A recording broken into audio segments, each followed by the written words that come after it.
2 hari race day yang mengubah segalanya di garasi Honda Asia. Sebagai reporter yang mengikuti langsung aktivitas di pedok Moto3, saya bisa memastikan satu hal. Tidak ada yang menyangka 2 hari race day akan menjadi titik balik besar bagi Honda Asia. Biasanya, periode istirahat digunakan tim untuk menurunkan intensitas kerja, menganalisis data ringan, dan menyiapkan program tes berikutnya. Namun, suasana berubah drastis ketika nama Veda Ega Pratama tiba-tiba muncul di monitor sebagai pemegang rekor lap time tercepat dalam sejarah tim. Para insinyur yang sebelumnya santai mendadak menghampiri layar telemetri dan seketika terpaku. Rekor ini bukan sekedar angka baru, tetapi sinyal besar bahwa rookie asal Indonesia itu membawa sesuatu yang berbeda. Tidak ada yang menyangka seorang pembalap yang baru menginjak musim penuh pertamanya mampu menembus batas waktu yang selama ini dianggap mustahil disentuh. 2 hari yang terlihat biasa, kini resmi menjadi 2 hari paling menentukan bagi Honda Asia dalam bertahun-tahun. Ledakan emosi ketika angka rekor muncul di monitor telemetri. Momen ketika angka rekor itu muncul, suasana garasi pecah seperti kemenangan balapan. Mekanik yang terkenal pendiam berdiri sambil mengepalkan tangan di udara, sementara kepala teknis langsung menutup mulutnya seolah tak percaya. Ekspresi emosional yang jarang terlihat ini menunjukkan betapa besar dampaknya bagi tim.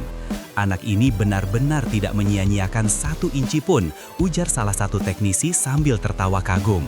Sebagai reporter, saya menyaksikan sendiri betapa bangganya mereka melihat rookie yang biasanya membutuhkan waktu panjang untuk adaptasi, tetapi dalam kasus Veda justru memecahkan standar internal tim dalam 2 hari. Lebih dari sekedar kagum, beberapa insinyur bahkan tampak sentimental, menyebut hari itu sebagai salah satu yang paling mengesankan sejak mereka bergabung dengan Honda Asia. Momentum ini membuktikan bahwa Veda bukan hanya cepat, tetapi juga membawa energi baru yang merubah dinamika kerja seluruh tim.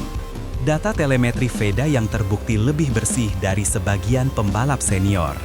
Saat data telemetri mulai dianalisis lebih dalam, para insinyur semakin takjub.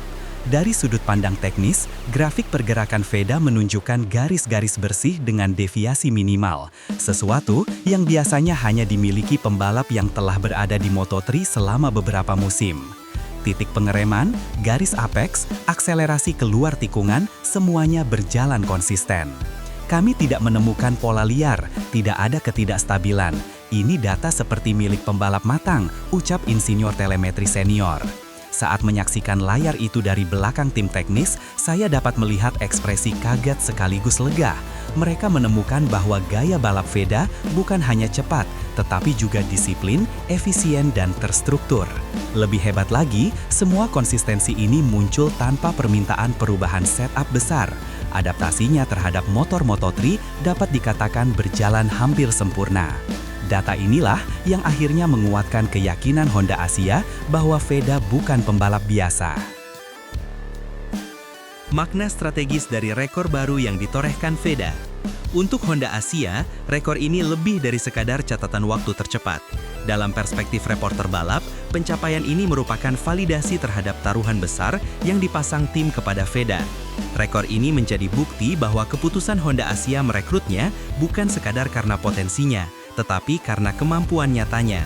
Mereka mencari ikon baru sejak beberapa tahun terakhir, dan kini harapan itu mulai tampak jelas. Rekor yang ditorehkan Veda menjadi pesan kuat bagi seluruh pedok bahwa Honda Asia telah memasuki babak baru. Bukan lagi tim yang sekadar mengembangkan pembalap muda, tetapi tim yang siap bersaing untuk posisi puncak. Sebagai pengamat, saya melihat para insinyur seperti menemukan arah baru. Mereka mulai membangun program jangka panjang dengan Veda sebagai pusat orbitnya. Rekor ini bagi tim adalah deklarasi bahwa era baru Honda Asia telah dimulai. Masuknya Olive Marquez, keputusan kontroversial yang akhirnya terbukti jitu. Langkah mengejutkan datang dari Olive Marquez, mantan pelatih kelas utama yang memutuskan turun level demi satu misi penting, mematangkan Veda. Banyak pihak awalnya mempertanyakan keputusan tersebut. Mengapa seseorang dengan pengalaman di level MotoGP rela turun ke Moto3? Namun, setelah melihat performa Veda di garasi Honda Asia, jawabannya menjadi sangat jelas. Olive melihat bakat besar yang tidak muncul setiap hari, pembalap yang secara alami agresif, cepat, tetapi tetap memiliki kecerdasan balap. Dalam dunia balap, pelatih seperti Olive tidak bergerak tanpa alasan yang kuat. Dari perspektif jurnalistik, keputusan Olive kini terlihat sebagai langkah visioner. Ia bukan turun, melainkan turun tangan langsung. Baginya, Veda adalah proyek besar yang bisa membawa nilai jangka panjang. Honda Asia pun menerima keputusannya dengan tangan terbuka, menyebutnya sebagai rekrutan terbaik mereka untuk memaksimalkan potensi sang bintang muda. Latihan kelas utama untuk pembalap Moto3, perubahan yang terasa di semua sektor. Di bawah bimbingan Olive, program latihan Veda berubah total. Ia tidak lagi menjalani program standar pembalap Moto3. Sebaliknya, ia dihadapkan pada materi simulasi intensitas tinggi yang biasa diterapkan di MotoGP. Termasuk analisis telemetri mendalam, latihan membaca dinamika balapan, simulasi tekanan last lap, hingga manajemen stamina untuk menjaga ritme. Moto3 lebih kacau dari MotoGP karena jaraknya rapat. Kesalahan kecil saja bisa menghapus peluang, kata Olive. Dari kacamata reporter, saya melihat bagaimana pendekatan ini membuat Veda berkembang lebih cepat dari pembalap rookie lain. Setiap sesi latihan terasa seperti eksperimen yang dirancang untuk mempercepat kematangannya. Hasilnya terlihat jelas pada rekor 2 hari tadi, performa yang bukan hanya cepat, tetapi juga stabil secara struktur balapan. Sinergi antara Olive dan tim Honda Asia yang membentuk fondasi kuat. Kedatangan Olive tidak hanya menguntungkan Veda secara personal, tetapi juga membawa dampak besar bagi keseluruhan tim. Insinyur Honda Asia mendapatkan partner teknis yang memahami analisis kelas atas, sementara Olive mendapatkan tim yang siap mengakomodasi metode kerjanya. Sebagai reporter, saya melihat sinergi ini bekerja luar biasa. Mereka berdiskusi lebih sering, mengevaluasi data lebih detail, dan menyinkronkan strategi dengan lebih tajam. Para insinyur menyebut kolaborasi ini sebagai perpaduan ideal antara pengalaman dan ambisi muda. Tidak heran jika perkembangan Veda terasa melonjak. Kombinasi bakat, pengalaman pelatih, serta dukungan teknis membuat Honda Asia memiliki salah satu program pembinaan terbaik di grid Moto3 musim depan. Perbedaan signifikan antara Veda di Junior GP dan Moto3. Salah satu hal yang paling mencolok dari perjalanan Veda adalah perbedaan besar antara performanya di Junior GP dan Moto3. Ketika saya membandingkan lap time dan analisis data, terlihat jelas bagaimana batasan teknis di Junior GP sering menahan potensi aslinya. Namun, begitu ia berada di Honda Asia dengan paket motor yang lebih stabil dan dukungan teknis lengkap, kemampuan aslinya benar-benar muncul. Agresivitasnya terukur, ritmenya stabil dan kecepatannya meningkat drastis. Bahkan, dalam beberapa sesi latihan, ia mencatatkan waktu yang tidak pernah ia sentuh sebelumnya. Para analis balap yang saya wawancarai setuju bahwa Veda kini berada di lingkungan yang tepat. Bukan hanya lebih cepat, ia juga lebih matang dan lebih kuat secara mental.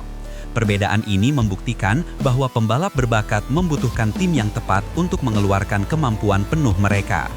Honda Asia kini siap membentuk Veda menjadi pembalap andalan. Melihat peningkatan ini, Honda Asia mulai menempatkan Veda sebagai salah satu aset utama tim. Fokus kini bukan lagi sekedar membuatnya adaptif, tetapi mempersiapkannya menjadi pembalap kompetitif sejak ronde pertama. Para insinyur melakukan penyempurnaan setup lebih agresif, sementara Olive menyusun strategi mental dan teknis agar momentum ini tidak hilang. Dari sisi jurnalis, saya melihat Honda Asia kini berada pada fase optimisme tinggi. Mereka yakin bahwa dengan tren seperti ini, Veda bisa menjadi kejutan besar musim depan.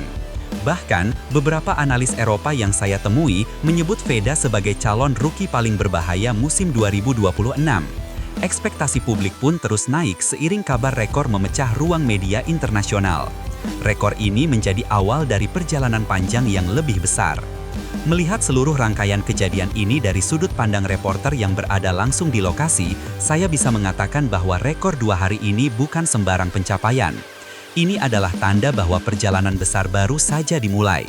Veda tidak hanya mencuri perhatian timnya, tetapi juga pedok dunia. Garasi Honda Asia kini penuh dengan harapan baru. Para insinyur lebih bersemangat, Olive lebih fokus, dan Veda berada di jalur yang tepat untuk menjadi salah satu pembalap paling menonjol di grid Moto3. Musim resmi memang belum dimulai, namun satu hal sudah pasti, Veda telah menempatkan dirinya sebagai nama yang harus diperhitungkan. Seluruh dunia balap kini menunggu langkah selanjutnya, dan Indonesia boleh bangga memiliki talenta sebesar ini.